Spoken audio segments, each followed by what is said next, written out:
Hello, everyone. Today is Friday, February 25th, 2022. AMISOM deploys more police to enhance security in Somalia.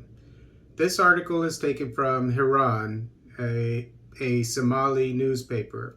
On Wednesday, the African Union Mission in Somalia, AMISOM, said it has received 160 formed police unit personnel, FPU personnel from Uganda to help enhance stabilization efforts in the Horn of Africa country. And formed police units are units, I would assume, generally from one country. And it could probably be from other countries too, but I would assume that it's generally from one country because they're used to working together, or they probably trained together before they went on the mission that they're on. And they're self-containing, so no troops or police officers or what have you are added, generally, or not added to their unit, and they're not added to other units. They operate on their own.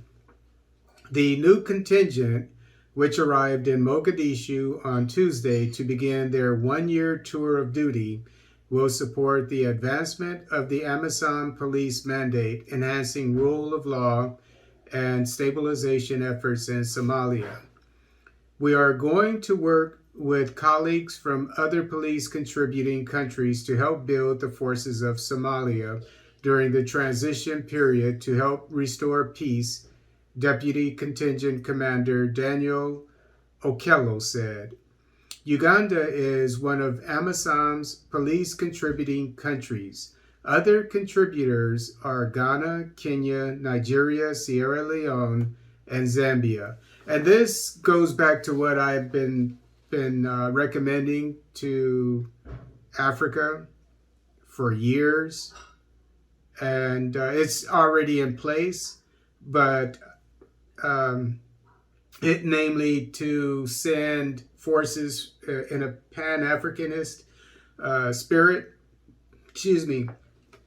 from all over Africa to wherever insurgencies are. So this is exactly what I said needs to be done. And so it's already been done, and it's being done. However, we need many more countries to participate as contributors than just we have Uganda, Kenya. 1, 2, 3, 4, 5, 6. 6 out of 50 some odd African countries, sub-Saharan African countries. So, to really get rid of these insurgencies, as I've been saying, we need all African countries to participate in this, and we'll go on. We'll see how many people are involved in this. 160. 160 is nice, that's a nice thought and everything, but if all 50 some odd sub-Saharan African countries participated in this, you see, we would be able to get, instead of just 6, we would be able to get easily 10 times this number, and this is just for one nation. So basically, you could time this 160 by 60, and you're gonna come up with about 16,000 maybe. I would assume it's going to be 16,000, and that would make a much better, more of a difference. But as I've said, in Somalia, you're going to need at least, I'm going to say 50,000 troops, but that's a story for another day. That's just off the top of my head, based on what we had for Kosovo and Bosnia. where the UN mission failed, similar to this. And by the way, the UN was kicked out of, I don't know if that's the right term, but let go by the Somali government recently because they had UN troops there.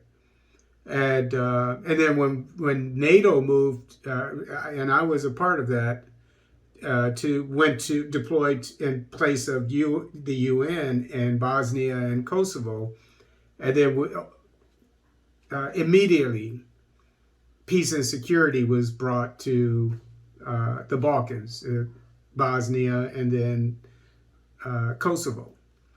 And I can't remember how many troops. I researched it recently. It was maybe 50,000, something like that. And with a country as big as Somalia, and with the insurgency problems it has, because Islamic State is there, and as you know, Al Shabaab is there. So they're I would assume they need definitely at least 50,000. So we're talking 160 from one country. No, this is why I'm saying that we need all African countries on board for this.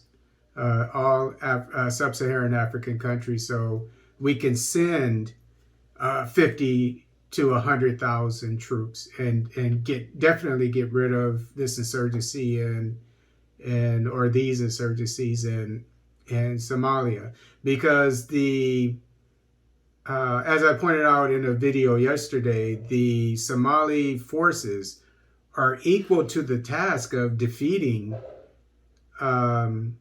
Al-Shabaab as well as AMISOM. They've done some remarkable things. I just hadn't heard about them for a while, and it's probably because they just got reapproved or extended, if I remember correctly. So the Somali forces, and I'm sure as I said, the AMISOM, which would be expanded to 50 some odd countries, both of them would be equal to the task of defeating Al-Shabaab and Islamic State in Somalia, had they 50,000 to 100,000 troops. I don't know how many, but I'm just giving you a ballpark figure. We must work with a lot of agility and serve with discipline, Okello said, adding that the contingent will join colleagues from other police contributing countries to support the Somali police force to secure the ongoing elections. The new contingent will also perform duties such as guarding key government installations. And I mentioned that we need police officers or whatever, or troops, like military police, to guard areas or to make sure that people don't come into certain areas. Conducting patrols. That's what I've been saying.